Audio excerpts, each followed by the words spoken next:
अस्सलाम वालेकुम स्टूडेंट्स। आज का टॉपिक है unicellular organisations.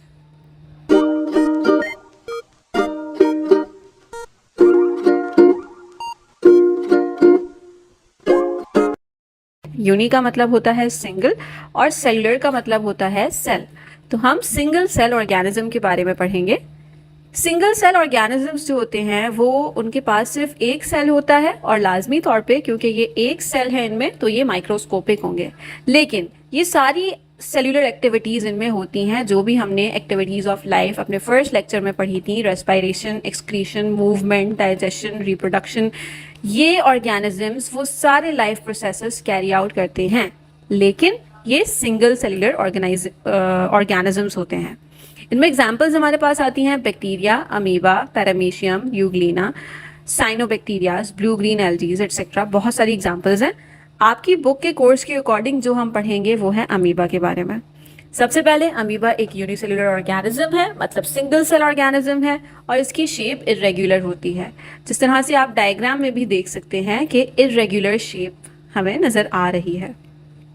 Amoeba usually muds में मिलते हैं, found in the mud of any stagnant water. रुका हुआ जो पानी होता है, स्टैग्नेंट वाटर होता है, उसकी मड के अंदर पेनिट्रेट हुए हुए या इम्बर्स्ड हुए हुए हमारे पास अमीबाज उनका ये हैबिटेट होता है, वो वहाँ रहते हैं। इनका जो साइटोप्लाज्म होता है, इनकी दो कैरेक्टरिस्टिक्स हैं, एक तो सूडोपोडिया, वो हम आगे पढ़ेंगे। इसके अलावा साइटोप्लाज्म इसका दो पार्ट्स में डिवाइडेड है। Number 1 is outer part and number 2 is inner part. जो आउटर पार्ट है वो कंपैरेटिवली क्लियर होता है, जिसे हम एक्टोप्लाज्म भी कहते हैं, और ये जेल लाइक होता है, यानी कि ये सेमी सॉलिड होता है कंपैरेटिवली। अगर हम इनर पार्ट की बात करें तो उसे हम एंडोप्लाज्म कहते हैं, और ये सॉल्यूशन की फॉर्म में होता है, लिक्विड ही होता है, राइट। इसके बाद इसमें सारे सेल्यूलर ऑर्गेनेल्स मौजूद होते हैं, nucleus, food vacuoles, mitochondria etcetera. आगे आने वाले लेक्चर्स में जब हम सेल्स एंड टिश्यूज वाला चैप्टर कवर करेंगे तब इंशाल्लाह हम सेलुलर ऑर्गेनेल्स के बारे में पढ़ेंगे। तो आप चैनल सब्सक्राइब कर लें या विजिट करके देख लें, वीडियोस आपको मिल जाएंगी।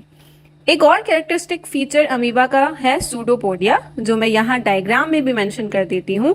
ये जो सूडोपोडियाज हैं आपको नजर आ रहे हैं, इरेगुलर शेप में फिंगर लाइक प्रोजेक्शंस हैं, ये सूडोपोडियाज होते हैं। सूडो का मतलब होता है फॉल्स और पोडिया का मतलब होता है फुट।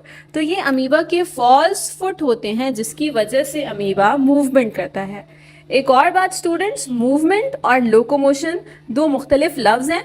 मूवमेंट प्लांट्स में भी होती है, एनिमल्स में भी होती है, और locomotion is basically covering a distance. जैसे हम आम अल्फाज में इंग्लिश में मूवमेंट कहते हैं, साइंस में उस लफ्ज को हम लोकोमोशन कहते हैं। बज़ाहिर एक जगह से दूसरी जगह मूव करना इज लोकोमोशन। एंड प्लांट्स की मूवमेंट जो होती है, प्लांट्स ग्रो करते हैं, किसी एक डायरेक्शन में ग्रो करते हैं, वो भी मूवमेंट है, उसे हम मूवमेंट कहते हैं, क्योंकि वो डिस्टेंस कवर नहीं कर रहा है, वो कंप्लीटली एक जगह से उठ के दूसरी जगह नहीं जा रहे हैं, ठीक है। तो अमीबा जो लोकोमोट करता है with the help of pseudopodia करता है। That is it.